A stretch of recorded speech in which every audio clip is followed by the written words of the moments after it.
It's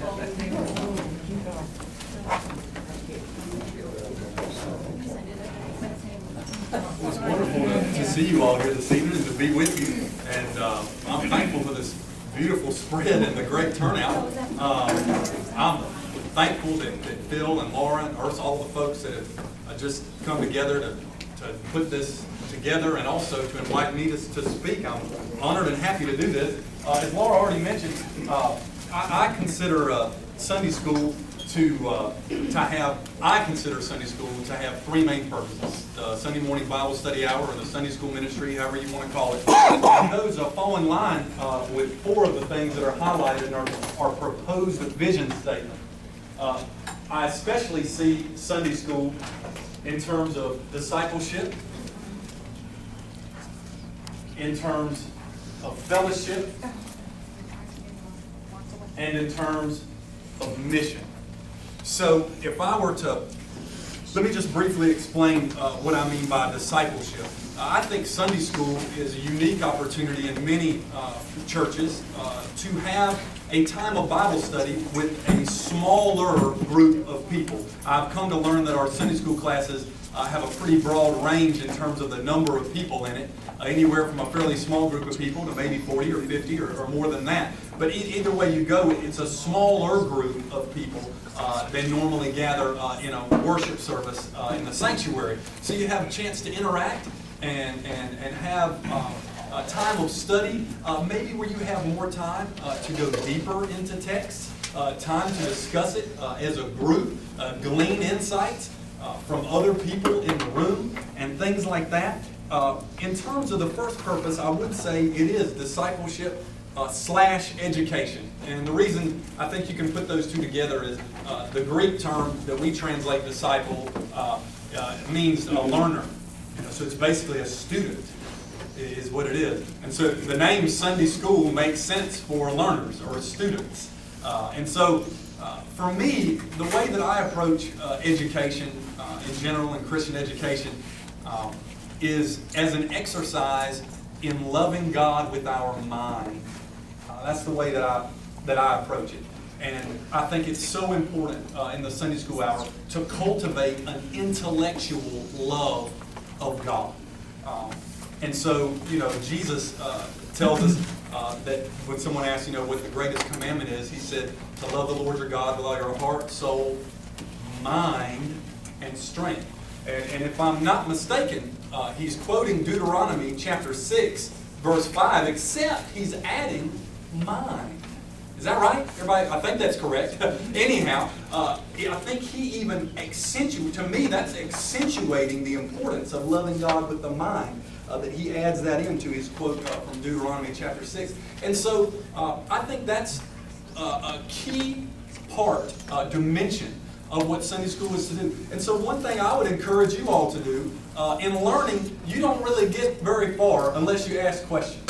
And some of the best learning happens when you ask questions that don't get answered. A lot of times people will say, "Oh, that sounds like a Sunday school answer." That sounds like a Sunday school question. And in my experience, a lot of times that means, "Oh, that sounds like a question that has a very simple one-word answer." You know what I mean? That's the way I hear people use it. You know what I mean? And so I think a lot of times Sunday school functions best when there's a question that may not have a clear answer, or that may provoke further discussion. Or, sometimes in the scriptures, the beginning of Psalm 13, I think it is, says, "How long, O Lord?" And you can read that whole psalm, and you never really get to an answer. So there are times when we can even struggle to question and not get around to an answer, and that can be part of loving God with our mind. And then there are other times when perhaps someone else in the room, or the person that prepared the lesson and is teaching it, has some kind of response that is right on point for a question that might be raised. But the first thing I would say is that Sunday school is about discipleship and education, loving God with our mind. And I would just encourage you to ask the tough questions and be as authentic as possible about when we know answers and when we don't know answers, and how sure we might be of some answer and how uncertain we might be of certain answers. The second purpose of Sunday school, I think, is fellowship. The Greek term here that we get fellowship from as Christians is koinonia, which can be translated community or partnership or fellowship or sharing. And so it's a time when a smaller group of Christian believers share things like prayer concerns, difficulties in life, joys in life. It's a time when fellowship is shared as well. You know, I know that many of the Sunday school classes, if not all of them, are active in having social events or fellowship events, you know, around a table somewhere, or just a visit with one another. Those things are wonderful. You know, we're told that the early church devoted themselves to the breaking of bread. So anytime people say, Baptists, y'all eat all the time, I say, yes, indeed, we sure do. It's as biblical as can be. Is that a criticism? Because I take it as a compliment. So anyhow, I think that's a very good thing to develop fellowship. And one of the things I think that is special about Sunday school hour is that there are times in which the fellowship there can be some of the deepest fellowship we experience in our lives. At least that's been one of my experiences. For example, when Dana and I were in the Sunday school class here from 2005 to 2007, and we had our first child, Maggie, I remember when people came pouring through the door from our Sunday school class to bring us food. And, you know, we were friends with them, and it always felt welcome, but it's not like we were long-standing historic members of the church, of parents and grandparents have been in the church for years, you know, and all that kind of stuff. We were relatively new. We were involved, but not, you know, mainly on Sunday mornings because we lived in Laverne, and the week was incredibly busy for us in Nashville. And so I remember them pouring in and coming to the hospital to greet us and things like that. The level of fellowship there and sharing prayer concerns, the level of fellowship can just be so deep and so beautiful in the Sunday school hour. I think of fellowship as friendship in the faith. You know, people have asked me before, what's the difference between socializing and fellowship? You know, is one just a secular version and the other one's a spiritual version? I mean, I think sort of you could make that distinction, but to me, to fellowship with someone is to share some type of friendship in the faith. Whether you're best friends with them or just, you know, more of a warm acquaintance with people. But I think that in Sunday school hour, we can develop some of the best friendships in the faith that we may have. And to pray for one another is so important in the Sunday school hour. And going through detailed prayer concerns, I think, is very important. The third purpose, so I have discipleship or education, and then the second one being fellowship, or, you know, developing friendships in the faith and sharing of the faith together. The third purpose of Sunday school, in my view, is mission or outreach. I'm not an expert on the history of Sunday school, but I understand that it originated in Great Britain specifically as an outreach. The way that the whole notion of Sunday school originated was specifically or primarily for the purpose of outreach. And so I think it's good for modern day churches to keep that alive, to keep that on our radar in terms of what Sunday school is for. And in my experience, this is the dimension of the Sunday school hour that most Sunday school classes I've ever encountered at most churches I've ever been in, they would consider themselves the weakest at the outreach part or the mission part. A lot of Sunday school classes, for example, at the previous two churches I pastored would say, we study the Bible, you know, and we do that very well, and we fellowship, you know, we love each other and take care of each other and pray for each other. We do that very well, but we're not that good at outreach, you know. And so the third purpose, I think, is some type of outreach and mission. And I think Sunday school classes are in a unique position for this, because inviting someone to come to a smaller group that's less formal, for example, to invite someone to church for that, it might be a little more appealing to some people. You know, some people might say, no, I want to go to a big service where there's 400 people and hide in a corner, you know. But other people might be more likely to go to a smaller group where someone, a friend who has invited them, and kind of get to know some people.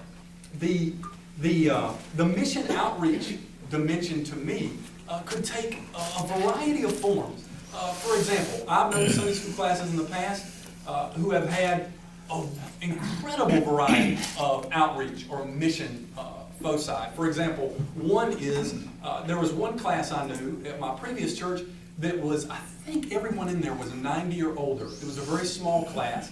And they, every week, they took up, I think it was $1 or something, to get a Gideon Bible. That was their mission or their outreach. That they tried to purchase, I think they tried to purchase maybe a Gideon Bible every week or one every couple every month or something like that. There was another Sunday school class I know in my past who took on a mission project with a family.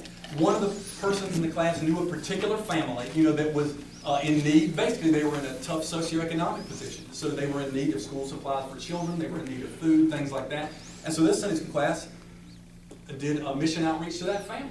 Another Sunday school class I know kept up very, very diligently with the number of contacts that they had made, throughout the week with people that are unchurched or people that might need a church home or their friends or people that come to big church or preaching, but don't come to Sunday school. They would contact folks like that and invite them, and they would keep up with that number every week, and challenge themselves together. So, there are a variety of ways, and just in my 5 months here, I've learned that the Sunday school classes here are incredibly active in this way.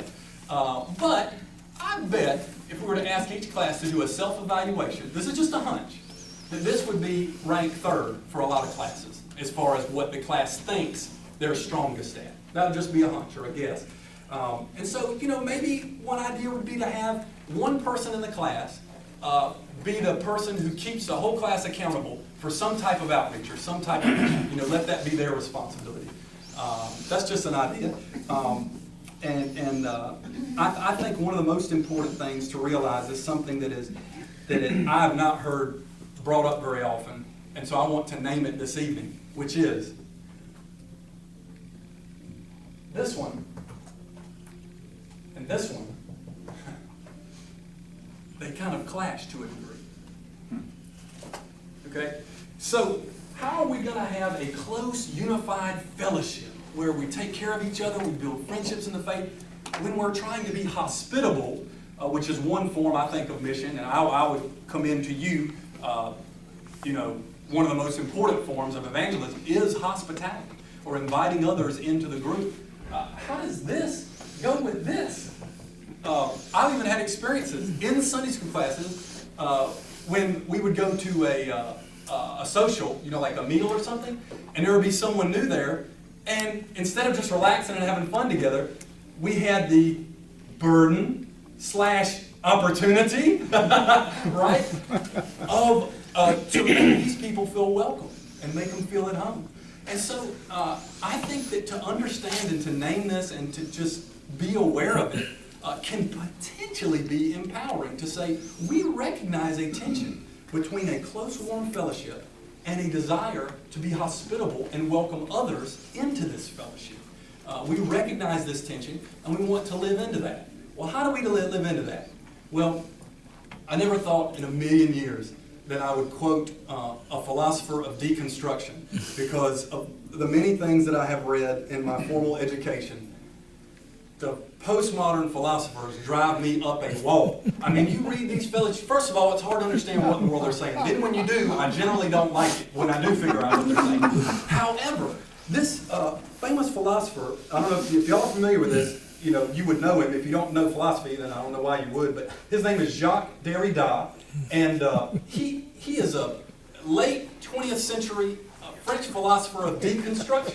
And so this guy, John D. Caputo, I think it's Caputo is how you pronounce it, he wrote this book called Deconstruction in a Nutshell, which we were required to read when I was at Vanderbilt, and it helped me understand Derrida better.